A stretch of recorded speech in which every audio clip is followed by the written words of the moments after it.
Alors, j'espère que vous avez des super arguments. Non, on a les contre-arguments déjà. Waouh, dis donc, ils sont allés loin dans les étapes. Hein. Le vendredi 29 novembre, Réciproche a organisé un atelier de philosophie en famille à Parentis-en-Born, en partenariat avec l'association La Bâtisse. Au programme, 10 participants, âgés de 6 à 50 ans, sur la problématique « Changer, est-ce devenir quelqu'un d'autre ?» Une problématique qui n'est pas sans rappeler celle de notre dernier podcast à Dax, et dont le but est de dresser des ponts entre 3 générations d'enfants, de parents et de grands-parents, afin de valoriser l'intelligence collective et la réflexion commune au sein des familles. Animation, Lydia Hervel. Photographie, Guillaume Dessieux. Prise son et montage, Florian Cabessas. Ce projet est soutenu par la CAF des Landes dans le cadre de l'appel à projet REAP 2024.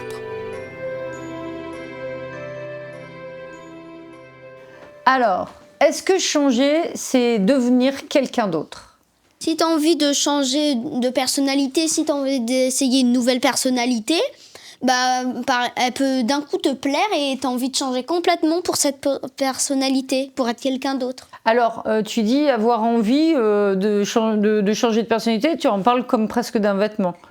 D'abord, pour changer, c'est pas si simple que ça. Par rapport à l'éducation, si on a été élevé méchamment, peut-être qu'on restera méchant. Si on a été gentiment, peut-être qu'on restera gentil, pardon. En fait, changer de personnalité, c'est plus compliqué qu'on le pense, quoi. C'est pas comme elle a dit, c'est pas comme changer de t-shirt, quoi. C'est plus difficile que ça, faut se préparer, etc., quoi. Et du coup, toi, tu penses que changer, c'est pas forcément devenir quelqu'un d'autre ? Non.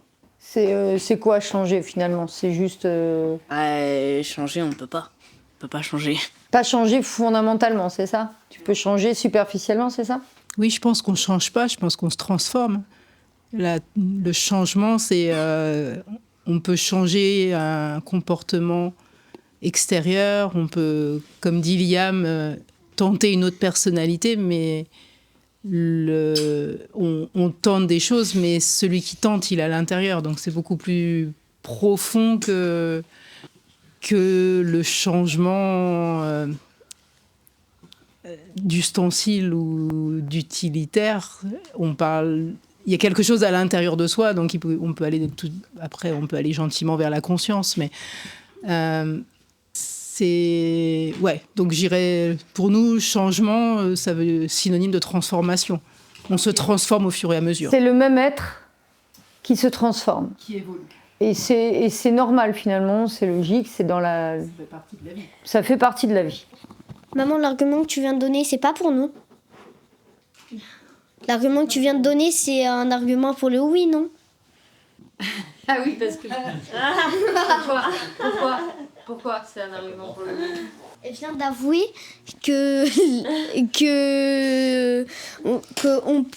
qu'on peut changer et quand on change, on devient quelqu'un d'autre. Elle vient de l'avouer. Par rapport à l'éducation, si on a été éduqué méchamment, ça veut pas dire qu'on va rester méchant toute la vie. En fait, on a par exemple, si on a été traité méchamment par nos parents, on n'a pas envie de faire comme eux pour nos enfants et on va essayer de faire l'effort de changer pour nos enfants. Parce qu'on aime nos enfants et on n'a pas envie qu'ils souffrent comme nous on a souffert. Donc, du coup, l'éducation, c'est un ciment, mais c'est un ciment qui, à un moment donné, peut présenter quelques failles, c'est ça ? Alors, par rapport à ton t-shirt, je vais prendre l'exemple sur Naruto. Au fond de lui, il a un démon renard à 9 queues, il me semble. C'est bien ça ? Ouais. Tu vois, au fond, même quand le démon il sort, au fond, ça reste quand même Naruto. Parce que c'est quand même le démon qui est en Naruto, qui a été implanté en Naruto. Donc, Naruto, il pourra jamais changer ça. Jamais il pourra faire en sorte que le démon il sorte. C'est... du coup, comme pour l'éducation, quoi. Si on a été battu, qu'on a été traité méchamment, etc., peut-être qu'on refera pareil sur ses enfants, quoi. On n'en sait rien. Ce que tu essayes de dire, si je comprends bien, c'est que, avec l'exemple de ce personnage, mais c'est qu'il y a quelque chose qui a fait que, de toute façon, quand on grandit, on se réfère à ça. Qu'on devienne gentil ou méchant, Mais malheureusement, on ne peut pas être quelqu'un d'autre que cette personne qui a été marquée par, entre guillemets, cette façon d'être prédestinée ou par cette nature-là. C'est ça ? Alors, par rapport à ce que tu disais, je comprends, je suis d'accord, c'est difficile quand tu as vécu d'une certaine manière. Je veux dire, quand tu as été éduqué d'une certaine manière, de changer. On est d'accord, ça arrive rarement, entre guillemets. Mais si tu arrives à vraiment prendre sur toi et à vraiment changer, à ce moment-là, tu vas devenir quelqu'un d'autre parce que tu auras été totalement différent de tout ce qui a été ton ciment, du coup. Et enfin, faut taper fort pour le casser, quoi. Qu'est-ce que tu proposes comme mot ou même comme image qui représente bien Je vois bien un marteau sur du ciment, mais bon, ça va pas trop, quoi. Détermination ? Ouais. Okay. Juste une précision terminologique, enfin de termes philosophiques. Désolée, ça me démange, je suis obligée. 2500 ans, je vous ai dit tout à l'heure, donc ça sort tout seul comme ça. Non, c'est que c'est rigolo en fait que tu aies choisi le terme de détermination.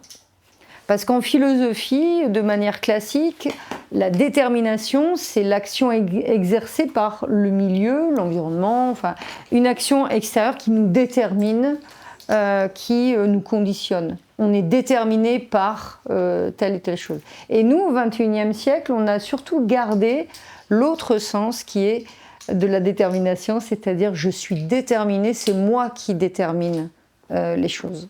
Et ça, c'est intéressant. On a un même terme qui finalement rejoint un petit peu le double aspect là, de ce dont vous parlez. Par exemple, quand on tombe par terre,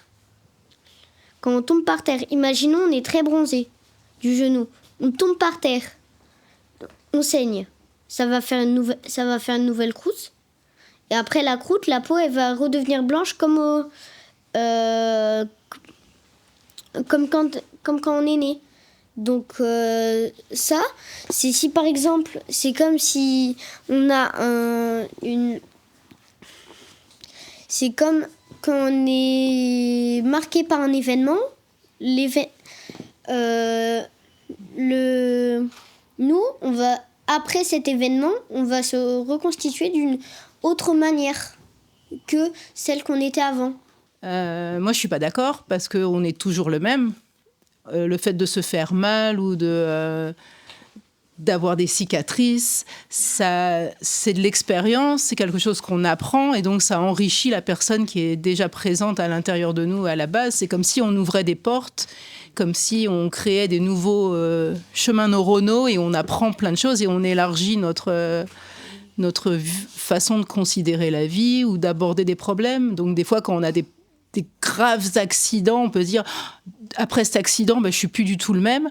Sauf que, si, je suis toujours le même, sauf que j'ai appris des choses et que la vie m'a mis sur un chemin que je connaissais pas et qui m'a permis d'élargir mon univers et mon horizon et de considérer la vie avec d'autres arguments et avec d'autres points de vue, d'autres outils. Ça nous enrichit énormément, en fait. Mais du coup, ça ne nous fait pas devenir quelqu'un d'autre pour autant. Au contraire, toi, tu dis... Ah mais non, ça enrichit la personne qui est là à la base et qui prend, qui va peut-être... elle va mettre un costume différent, mais juste, ça va c'est une panoplie de plus et pas à la place d'eux. Donc ça additionne et ça ajoute à la qualité de qui on est déjà. Oui, je disais juste par rapport à ce que tu dis, disons que si toi t'es du ketchup et que tu rajoutes de la mayonnaise sont les nouvelles expériences, ça va pas faire la même chose que le ketchup à la base, donc ça va être une autre sauce finalement, ça va faire de la sauce cocktail. Oui, mais quels sont les ingrédients de la sauce cocktail, du ketchup et de la mayonnaise? Donc ton ketchup, il est toujours là, on ne l'a pas retiré. Il est toujours présent dans la recette. Il a changé de couleur, il a changé de forme, il a changé de goût. Mais tout ça, c'est de l'extérieur. Mais l'intérieur, si tu avais 50 centilitres de ketchup, tu auras toujours des 50 centilitres de ketchup. Mais tu auras en plus de la mayonnaise qui va faire que ton ketchup, il va devenir genre beau gosse avec une autre apparence. Tu le reconnais plus, mais le ketchup, il est là. Donc le changement, il peut être aussi, là dans Fortnite, mais ça peut aussi venir d'éléments extérieurs, selon notre mode de vie, tu peux changer si tu déménages ou changes de pays. Le mode de vie va être différent, donc tu peux changer par rapport au mode de vie qui n'est plus forcément le même, qui est même peut-être des fois totalement différent. Après, nous, pour prendre notre exemple, on vient d'une grande ville, un environnement stressant, de la pollution, beaucoup de circulation. On est arrivé à Biscarrosse, on n'a plus du tout la même... On a changé de ce point de vue-là parce qu'on n'a plus du tout... Enfin, moi, principalement, j'ai plus du tout le stress de me dire je vais être en retard. Donc, je pense que la vie... Voilà, oui, on est d'autres personnes. Voilà, on n'est pas une autre personne, mais on est une autre personne dans le sens où on a changé nos habitudes, notre façon de faire, et voilà. Juste, pareil, une petite référence philosophique que j'avais donnée il n'y a pas longtemps aussi, qui va dans votre sens beaucoup quand même. C'est que, effectivement, la référence c'est par exemple Michel Serres qui montre très bien comment en quelques décennies, nous ne sommes plus les mêmes humains. Même ici, tout simplement. Nous n'avons plus le même rapport à la campagne qu'il y a ne fût-ce que 40 ans. Nous n'avons plus le même rapport au temps, nous n'avons plus le même rapport aux soins, nous n'avons même plus le même rapport au corps, à l'espace, entre l'espace virtuel et nous n'avons plus le même rapport à l'amitié, etc., etc. Beaucoup de choses ont énormément changé et effectivement, dire qu'on est le même humain qui a 50 ans, qui a 40 ans, ce serait vraiment nier d'un coup de trait tous ces changements qui ont fait qu'on est devenu quelqu'un d'autre. Mais bon, voilà, c'était pour dire que tout ce que tu disais, ça fait beaucoup penser, je vous mettrai la référence, je vous l'enverrai, de Michel Serres, une très très belle conférence là-dessus, sur là, ici concrètement, comment est-ce qu'on est devenu, on devient quelqu'un d'autre. Bah, on change pas parce que même si avant tu étais sage, attentif, bah après t'es tout le temps la même personne, même si t'es pas attentif et énervé. Bah, à la base, pour moi, changer et devenir quelqu'un d'autre, c'est un peu synonyme. Mais après, du coup, si on réfléchit bien, par exemple, quand tu changes de coupe de cheveux, ça dépend à quel étage est ton changement. Si tu changes de coupe de cheveux ou de t-shirt, tu vas pas devenir quelqu'un d'autre. Mais si tu changes de comportement, de mode de vie, de lieu, à ce moment-là, tu peux devenir quelqu'un d'autre. Alors moi justement, quand t'as dit devenir quelqu'un d'autre et changer, par exemple moi je trouve ça pas du tout des synonymes, je trouve ça des mots contraires en fait. Parce que pour moi, changer intérieurement, on peut pas. On peut que changer extérieurement, parlant du physique. Mais intérieurement, par exemple, c'est comme si je te demande, prochaine fois que tu viens, j'aimerais te voir en colère, j'aimerais pas que tu souris, pas que tu parles. En fait, c'est impossible. On peut, du jour au lendemain, comme ça, on peut pas se dire, tiens, je peux plus être gentil ou je peux plus être méchant. J'aimerais changer, je peux changer, je vais devoir changer. C'est pour moi... Je pense qu'il y a une nature qu'on peut pas forcer... Ouais. Je voulais juste dire que c'est pas faux ce que tu dis, on va pas décider, enfin, à moins que à mon avis, on va plus devenir quelqu'un d'autre à cause de quelque chose et pas décider, je vais devenir quelqu'un d'autre demain. Enfin, je sais pas, plutôt si par exemple t'as vécu un fort trauma, tu risques de devenir quelqu'un d'autre. Imaginons, t'as plus de main. Ils vont te mettre une prothèse pour que comme ça, tu puisses te servir d'une fausse main, d'une main robotique. Une main artificielle, ouais. Oui, pour l'utiliser comme une vraie main. Et du coup, est-ce que ça va lui permettre, est-ce que ça va te permettre de rester toi-même ou est-ce que ça va te faire devenir quelqu'un d'autre ? Est-ce que ça va lui faire devenir quelqu'un d'autre ou justement tu vas pouvoir continuer à être toi-même avec cette main artificielle ? Bah, t'as une main artificielle, mais sauf que y a que ta main qui change, ton corps il change pas, il est toujours le même. c'est pas que ton corps ne change pas, c'est juste que tu changes complètement. Si tu as une main artificielle, il y a des mouvements que tu ne peux pas faire. Et d'autres que tu peux faire? Oui, que tu peux faire, mais il y a des mouvements que tu ne peux pas faire et il faut que tu te réhabitues et que tu changes d'habitude. S'il y a certains mouvements, genre faire ça, que tu peux plus faire et que tu étais coach sportif, que tu devais montrer les échauffements, bah tu peux plus le faire. Il faut que tu changes. Il faut des fois, je dis pas que c'est toutes les fois, mais il faut que tu changes complètement d'habitude et que tu changes aussi ta personnalité. Moi, juste, je voulais faire un petit retour observe parce que j'ai le regard neutre, j'ai le regard le plus. Et en fait, il y a quelque chose qui m'a sauté aux yeux et c'est très riche tout ce qui a été dit. Mais en fait, c'est depuis tout à l'heure, on parle de qui on est, etc. Mais de nous-mêmes pour nous-mêmes, à nous-mêmes. Et en fait, il y a aussi les autres qui nous déterminent qui on est. Et c'est vrai que je pensais notamment à... On a tous déjà eu ce genre d'expérience. Et un jour, j'ai fait une très grave bêtise et quelqu'un m'a dit « ça te ressemble pas ». Et du coup, ça m'a mis un peu la puce à l'oreille. Et en fait, je me suis dit « ça me ressemble pas, mais je l'ai fait quand même ». Donc, quelque part, est-ce que c'est moi, est-ce que c'est pas moi? Et je pense aussi qu'on est déterminé forcément parce que les autres pensent qu'on est. Et que du coup ça fait aussi une grande différence et on se comporte pas forcément pareil. Quand je suis dans un lieu où je sais que les gens me connaissent, m'apprécient, je vais pouvoir être moi-même. Et quand je suis dans un lieu où je sens qu'il y a des enjeux, où les gens me connaissent pas, je vais être une autre version de moi-même, peut-être un peu plus secrète, enfin guindée. Et est-ce que tu es toujours Florian? Et pourtant, je suis toujours Florian, et quand les gens me croisent, ils me disent « Ah, t'es Florian », mais je peux faire des choses qui me ressemblent pas pourtant. Donc c'est un peu... je peux être moi-même tout en faisant des choses qui me ressemblent pas apparemment, qui sont pas moi. Alors moi j'avais deux arguments, c'était par rapport à ce que Flo a dit et un autre. Alors déjà par rapport à ce qu'a dit Flo, en fait il y a surtout ce qui joue avec ce qu'on est et ce qu'on n'est pas. Il y a surtout le regard des autres qui varie énormément sur ce qu'on est et sur ce qu'on va devenir, par exemple. Donc le regard des autres, ce qu'on est profondément, ce qu'on pense être et ce qu'on est, c'est deux choses différentes. Et l'autre argument aussi, c'était pour aider Marley pour tout à l'heure, par rapport à la main artificielle. En fait, c'est comme pour les paroles, en fait. Par exemple, imaginons, on insulte quelqu'un, ça va lui faire mal mentalement, et c'est pas avec un pardon que ça va réparer, quoi. Par exemple, c'est pas avec une main artificielle que ça va réparer. Au fond, il sait qu'il perdra et qu'il aura pas sa main et qu'il la retrouvera jamais. Moi, je me posais une question, je veux dire,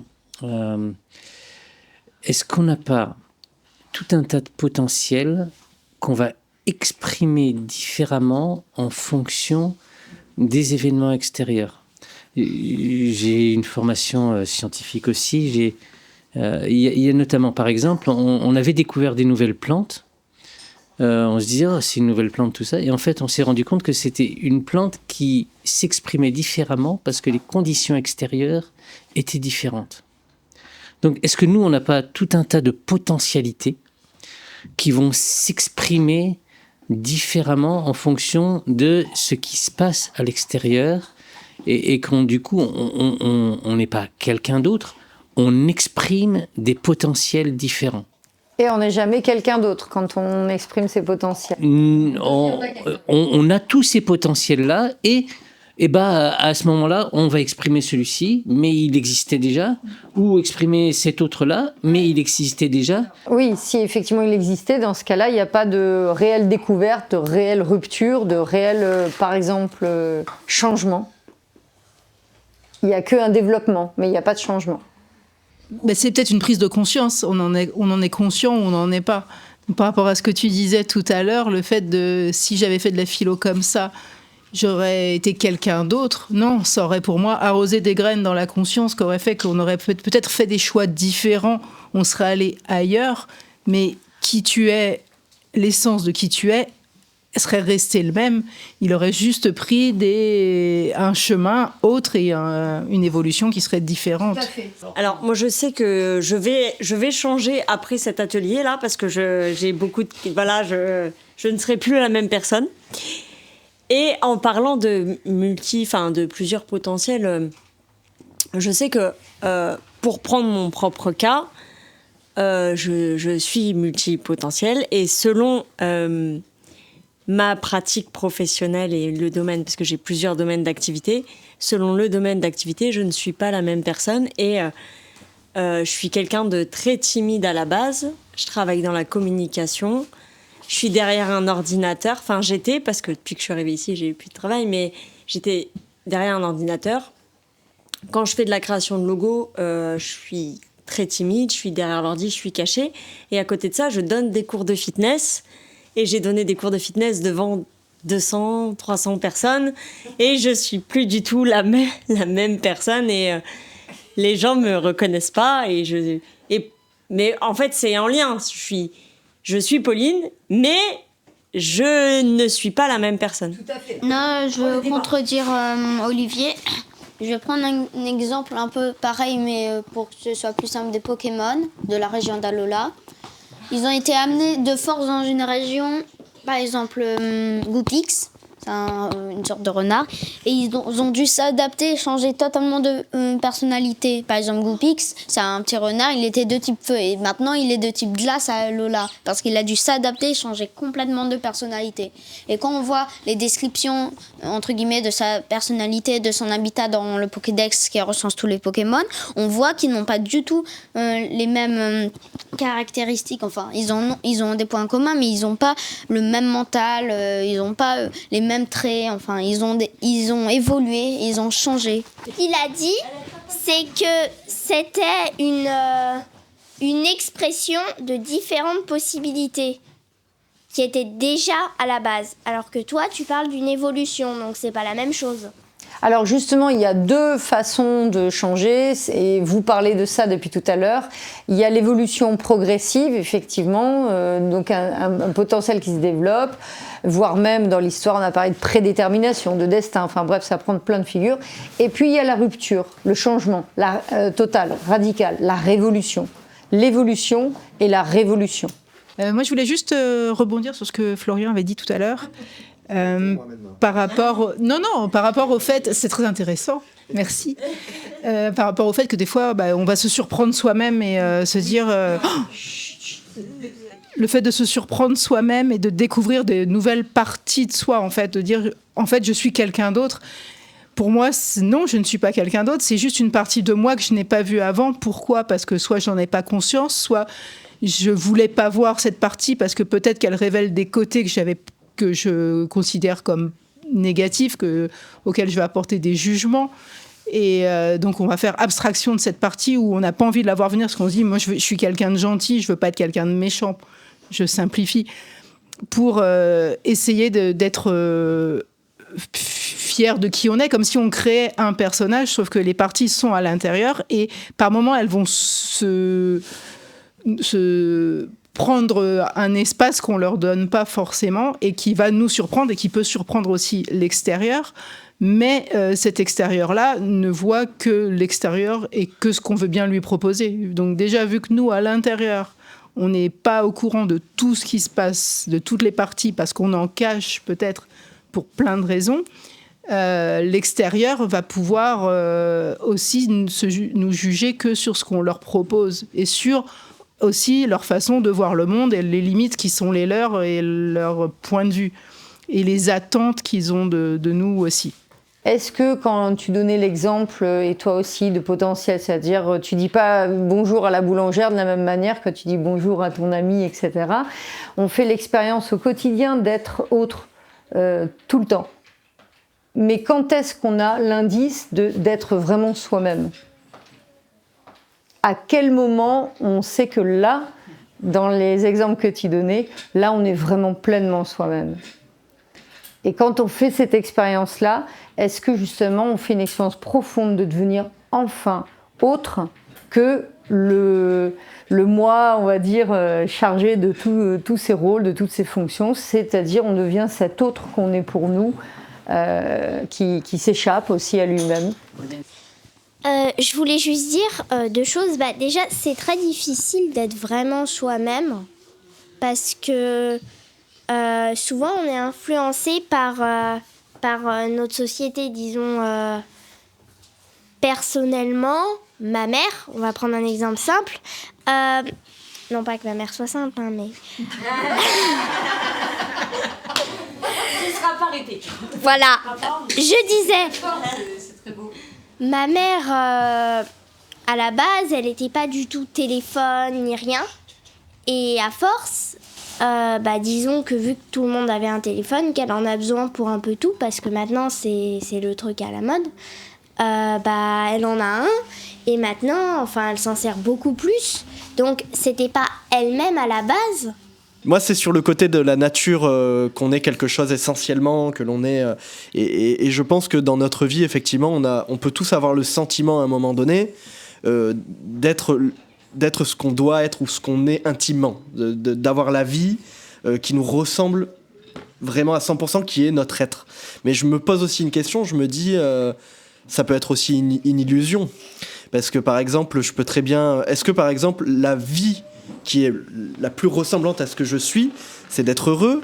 Ou est-ce que ce serait pas, par exemple, d'être le plus compétent dans un domaine que j'ignore? Ça se trouve, je serais très bon catcheur, j'en sais rien, je serais le meilleur catcheur du monde.